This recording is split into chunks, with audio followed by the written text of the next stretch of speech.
Hello students, बच्चों class 9th में ये सिविक्स यानी नागरिक शास्त्र में पहला लेसन लोकतंत्र क्या, लोकतंत्र क्यों के विषय में आज हम पढ़ेंगे।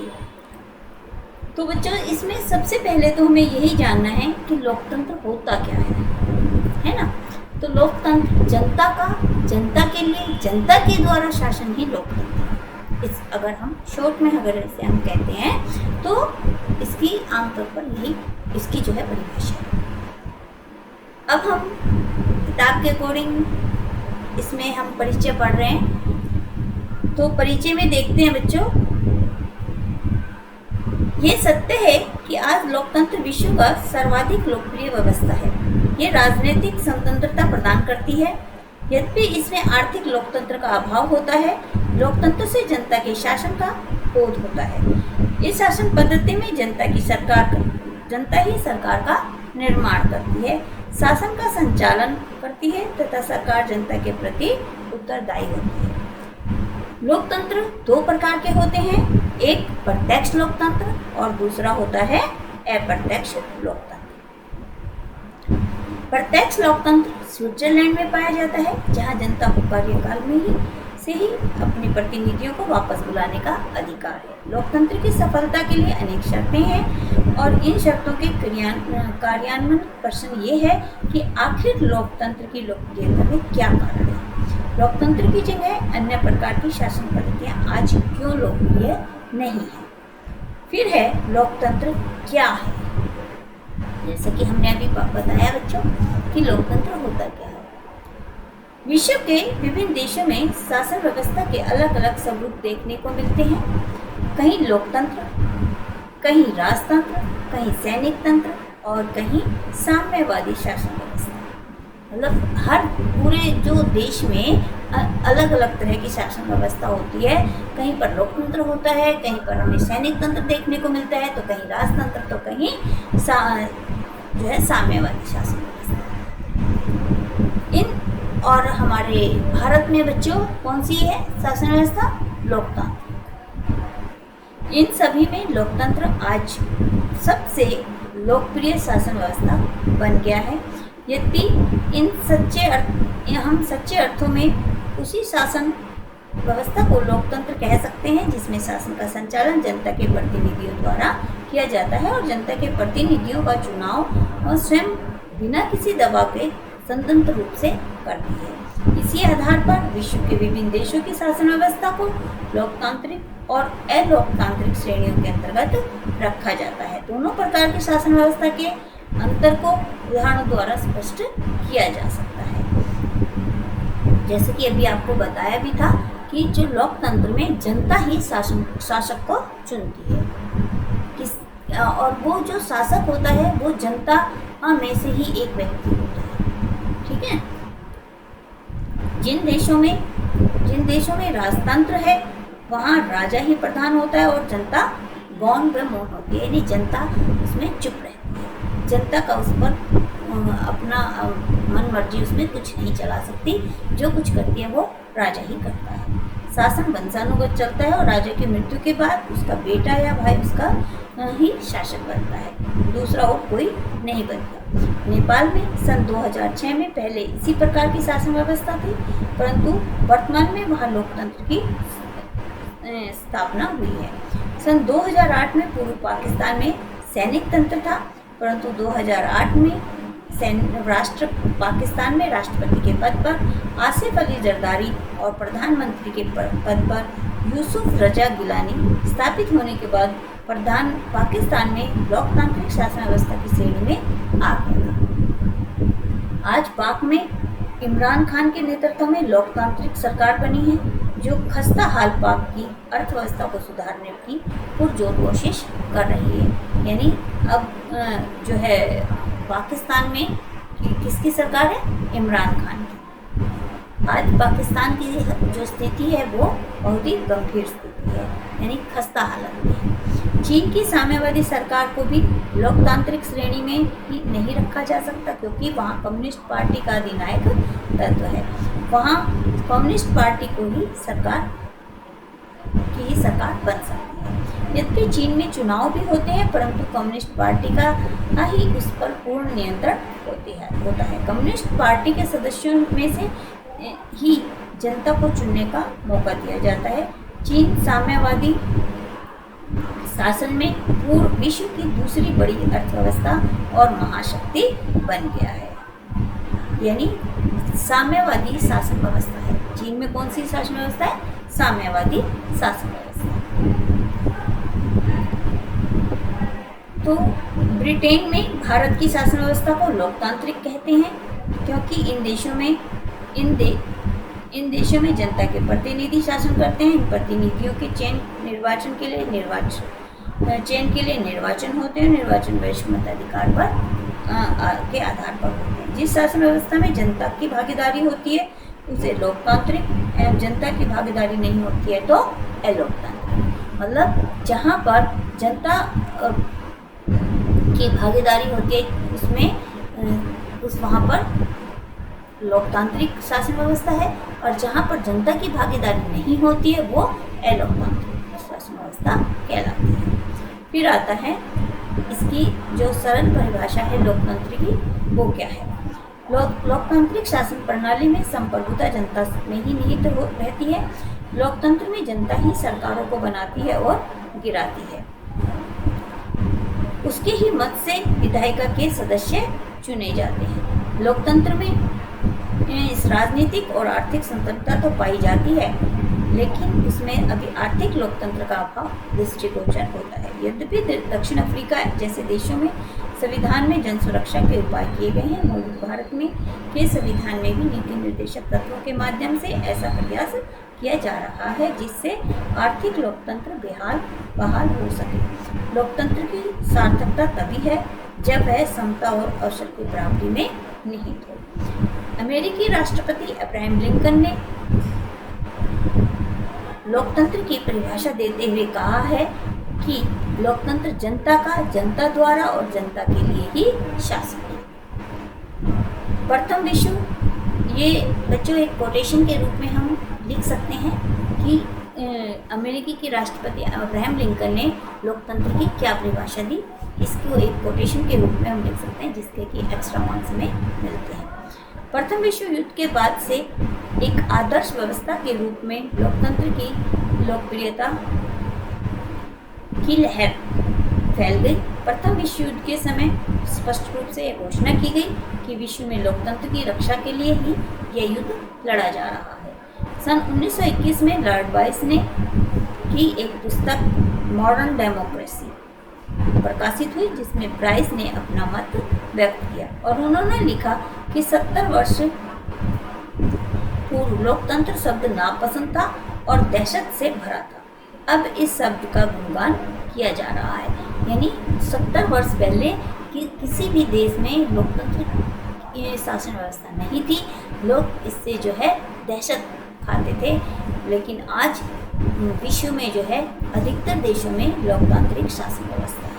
धीरे धीरे लोकतंत्र विकास के मार्ग पर आगे बढ़ा और लोकतंत्र समता का आग्रह, समानता का पर आग्रह हो गया। राजनीतिक समानता की स्थापना हुई, परंतु इससे ही काम नहीं चल सकता था। समानता का प्रवेश सामाजिक और आर्थिक जीवन में होने से इस सिद्धांत को प्रोत्साहन मिला कि आर्थिक समानता के अभाव में राजनीतिक स्वतंत्रता निरर्थक है। साम्यवादी सरकारों यथा चीन, सोवियत संघ जैसे देशों में नागरिक को वास्तविक आर्थिक सुरक्षा, रोटी, कपड़ा और मकान के अधिकार दिए गए थे। लोकतांत्रिक व्यवस्था में भी मौलिक अधिकारों के अंतर्गत इनका समावेश करके एक सच्चे लोकतंत्र की स्थापना की जा सकती है। लोकतंत्र शब्द अंग्रेजी के डेमोक्रेसी का हिंदी रूपांतर है। डेमोक्रेसी दो यूनानी शब्दों से मिलकर बना है, डेमोस और क्रेशिया, जिसका अर्थ क्रमशः है जनता और शासन। इस प्रकार व्युत्पत्ति की दृष्टि से लोकतंत्र का अर्थ है जनता का शासन, अर्थात लोकतंत्र का अर्थ ऐसी प्रणाली है जिसमें जनता स्वयं भाग लेती है। तो बच्चों, ये भी एक छोटा सा क्वेश्चन बनता है कि लोकतंत्र किस शब्द से मिलकर बना है या लोकतंत्र का हिंदी रूपांतर क्या है। तो इसमें ये एक अंग्रेजी शब्द से बना है बच्चों, इससे डेमोक्रेसी, अंग्रेजी में डेमोक्रेसी होता है, उसके जो है डेमोक्रेसी दो यूनानी शब्दों से मिलकर बना है, एक डेमोस और क्रोसिया। डेमोस का मतलब जनता और क्रेशिया का मतलब है शासन, यानी जनता का शासन। ठीक है, तो इस तरह से डेमोक्रेसी यानी लोकतंत्र का वर्ड का की उत्पत्ति। अब आता है लोकतंत्र की विशेषताएं। लोकतंत्र की सरल परिभाषा के आधार पर हम कह सकते हैं कि लोकतंत्र शासन का वह रूप है जिसमें जनता शासकों के चुनाव करती है। शासक एक निश्चित कार्यकाल के पश्चात पुनः जनता के सामने होते हैं। जनता चाहे उन्हें चुन सकती है या नकार सकती है। अधिकांश देशों में जनता के समक्ष 2 या 3 राजनीतिक दल होते हैं, अतः जनता के पास भी कम ही विकल्प होते हैं। मतलब कुछ लोग खड़े होते हैं जो कि चुनाव के लिए उनमें से ही जनता को अपने प्रतिनिधि चुनने होते हैं। फिर है लोकतंत्र की विशेषता। लोकतंत्र की पहली विशेषता यह है कि इस पद्धति में अंतिम निर्णय लेने का अधिकार जनता द्वारा निर्वाचित प्रतिनिधियों के हाथ में होता है। जो भी कार्य किया जाता है या जो भी फैसला लिया जाता है उसमें अंतिम अधिकार किसका होता है? जनता के द्वारा जो प्रतिनिधि चुने जाते हैं उनका अधिकार होता है। यद्यपि बहुत से ऐसे देश हैं जहां प्रतिनिधियों को तो निर्वाचित किया जाता है, लेकिन अंतिम निर्णय लेने की शक्ति निर्वाचित प्रतिनिधियों के हाथ में नहीं होती। ऐसे देश स्वयं को लोकतांत्रिक होने का दावा अवश्य करते हैं, परंतु उसके दावे में कोई दम नहीं होता है। पाकिस्तान में सैनिक तानाशाह, चाहे भुट्टो हो या जनरल जिया मुशर्रफ के काल में अंतिम शक्ति निर्वाचित प्रतिनिधियों के पास न होकर तानाशाही के पास रही है। अतः ऐसी अवस्था में ऐसी शासन पद्धतियों को लोकतांत्रिक श्रेणी में कदापि नहीं रख सकते। मुशर्रफ के उदाहरण का संक्षिप्त विवरण इस प्रकार है, जैसे जो मुशर्रफ हैं पाकिस्तान के, इनका एक उदाहरण है। जनरल परवेज मुशर्रफ ने पाकिस्तान में अक्टूबर 1999 में लोकतांत्रिक सरकार को सैनिक तख्ता पलट के जरिए हटाकर स्वयं को देश का मुख्य कार्यकारी घोषित किया। बाद में मुशर्रफ ने स्वयं को राष्ट्रपति घोषित किया तथा 2002 में एक जनमत संग्रह के जरिए अपना कार्यकाल 5 वर्ष के लिए बढ़वा लिया और इसी वर्ष अगस्त माह में लीगल फॉर्मेट ऑर्डर के जरिए उन्होंने पाकिस्तान के संविधान को बदल दिया। इस ऑर्डर के अनुसार राष्ट्रपति और प्रांतीय असेंबलियों को भंग कर सकता था। मंत्रिपरिषद के कामकाज पर एक राष्ट्रीय सुरक्षा परिषद की निगरानी रहती थी, जिसके अधिकांश सदस्य फौजी अधिकारी थे। इस कानून के पास हो जाने से राष्ट्रीय और प्रांतीय असेंबलियों के चुनाव कराए गए। इस प्रकार पाकिस्तान में भी चुनाव भी हुए और चुने हुए प्रतिनिधि को कुछ अधिकार भी मिले, लेकिन सर्वोच्च सत्ता सेना के अधिकारियों और जनरल मुशर्रफ के पास थी। स्पष्ट है कि जनरल मुशर्रफ के शासन वाले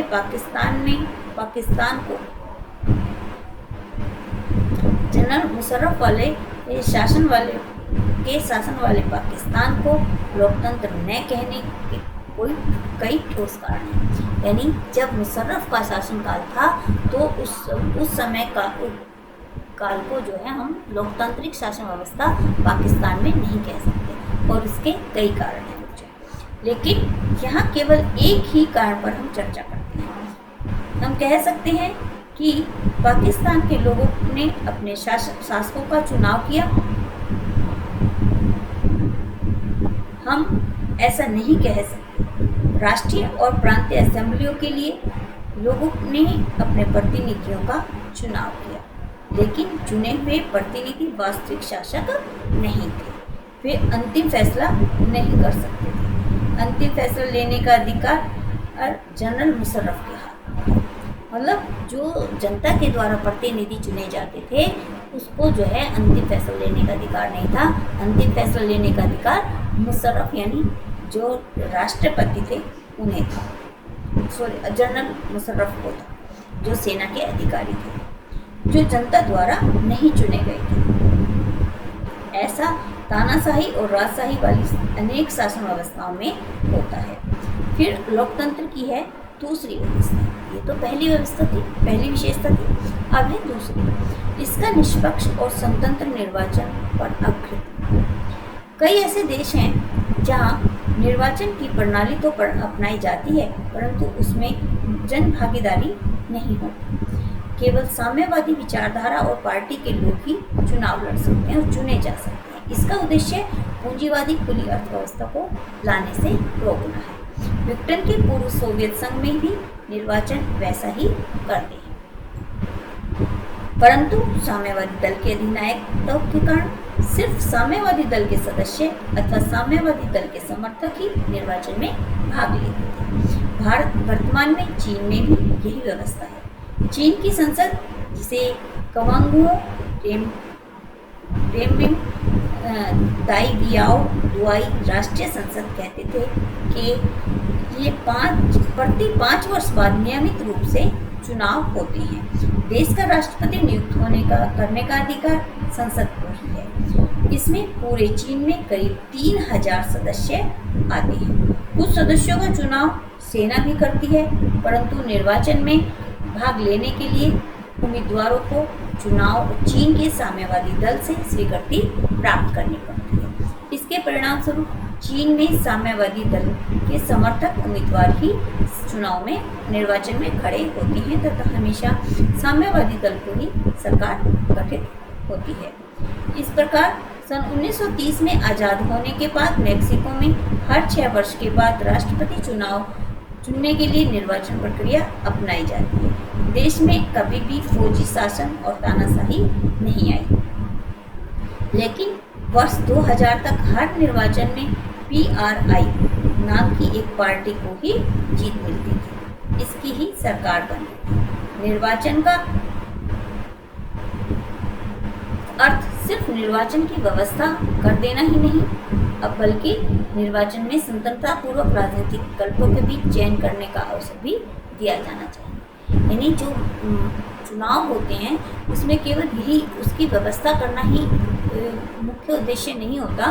उसके चयन के लिए जो है लोगों को स्वतंत्रता पूर्वक जो है विकल्प होना चाहिए, उन्हें आज़ादी होनी चाहिए अपने प्रतिनिधियों को स्वतंत्रता पूर्वक चुनने की, उन्हें ये अवसर मिलना चाहिए। इस प्रकार स्पष्ट है कि एक दल की तानाशाही वाले राज्यों को लोकतांत्रिक राज्य नहीं कहा जा सकता, क्योंकि ये तानाशाह जनता के सीधे मतों से हटाए नहीं जा सकते। तीसरी विशेषता है लोकतंत्र का एक व्यक्ति एक वोट एक मोड़ के सिद्धांत पर आधारित अवृत। यानी इसका अभिप्राय ये है बच्चों कि प्रत्येक व्यक्ति की जो एक वोट होती है उसका मूल्य एक होता है। हर व्यक्ति की वोट का एक मूल्य होता है। ऐसा नहीं है कि अगर कोई व्यक्ति वोट डालता है तो उसकी वोट की कीमत नहीं है, यानी एक एक व्यक्ति की वोट की वैल्यू है। ऐसे देशों को भी सही अर्थों में लोकतांत्रिक शासन पद्धतियों में नहीं गिना जा सकता जहां बिना किसी भेदभाव के लोगों की सार्वजनिक वैश्य मताधिकार नहीं प्राप्त होता।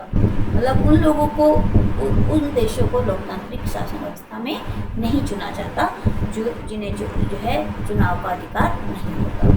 मतदान के अधिकार के संबंध में स्त्री पुरुष बहुसंख्यक अल्पसंख्यक मूल निवासी विदेशी मूल निवासी का भेदभाव कई देशों में अभी भी विद्यमान है। जहां सऊदी अरब में 2015 तक महिलाओं को मताधिकार से वंचित रखा गया। एस्टोनिया नामक पूर्व सोवियत संघ के गणराज्य में रूसी अल्पसंख्यक समुदाय के लोगों को मताधिकार प्राप्त करने में मुश्किल होती है, और फिजी में भारतीय मूल निवासी के मत का मूल्य फिजी के मूल निवासियों के मत की तुलना में कम रखा गया है। अतः लोकतंत्र के लिए यह आवश्यक है कि मत का मूल्य एक समान हो। यानी जैसे आपने अभी देखा कि पढ़ा कि स्त्रियों का सऊदी अरब में स्त्रियों को वोटाधिकार नहीं था, और फिजी में जो भारतीय मूल के निवासी हैं उनकी वोट की कीमत कम है, जबकि वहाँ के जो मूल निवासी हैं उनकी वोट की कीमत ज़्यादा है।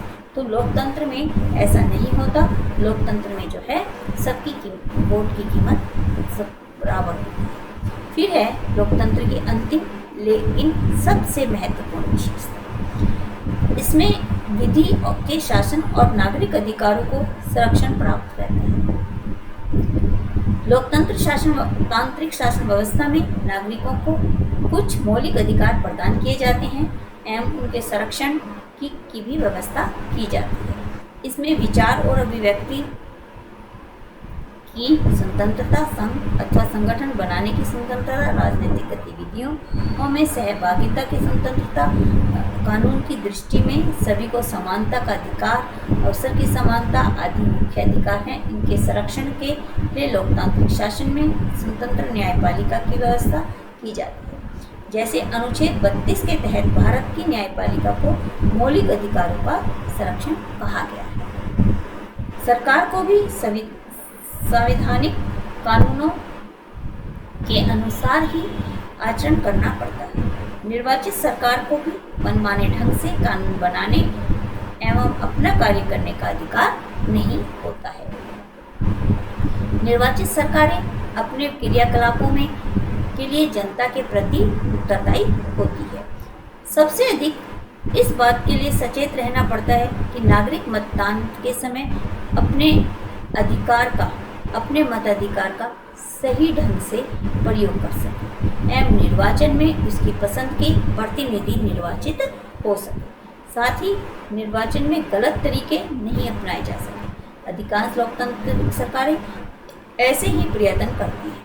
कुछ देशों ऐसे भी हैं जहां लोकतंत्र के नाम पर मतदान में गलत हथकंडों का प्रयोग कर शासक अपने दल की जीत सुनिश्चित कर लेते हैं।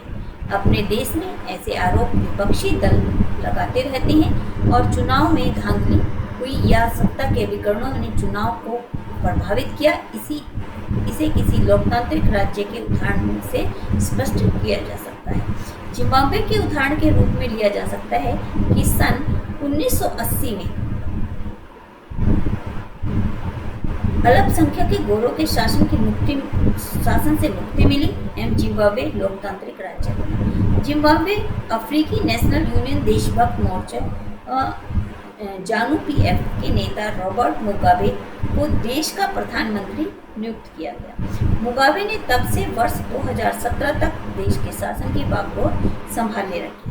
यहाँ निर्वाचन भी नियमित रूप से होते रहते हैं और जानू पीएफ को ही बहुमत मिलता रहा है, परंतु निर्वाचन के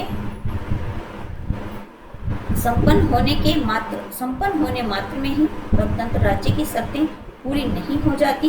जिम्बाब्वे में जो हो रहा था वह लोकतांत्रिक व्यवस्था के लिए सही नहीं था। मुगाबे की लोकप्रियता में कमी नहीं थी, फिर भी निर्वाचन में गलत तरीके अपनाए जाते थे। जो जिम्बाब्वे में जो निर्वाचन की जो विधि अपनाई जाती थी वो गलत थी, जो कि लोकतांत्रिक शासन व्यवस्था के अनुरूप नहीं थी।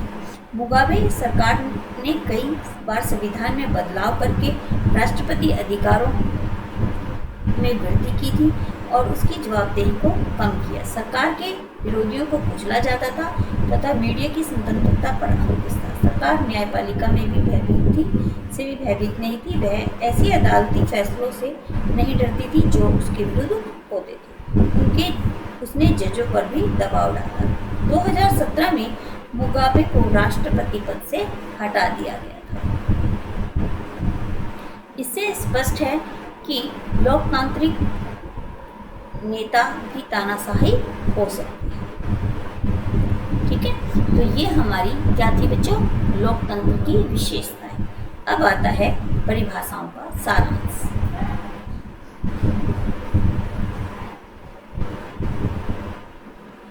उपयुक्त लोकतंत्र की परिभाषाओं से एक सरल परिभाषा इस प्रकार परिलक्षित होती है।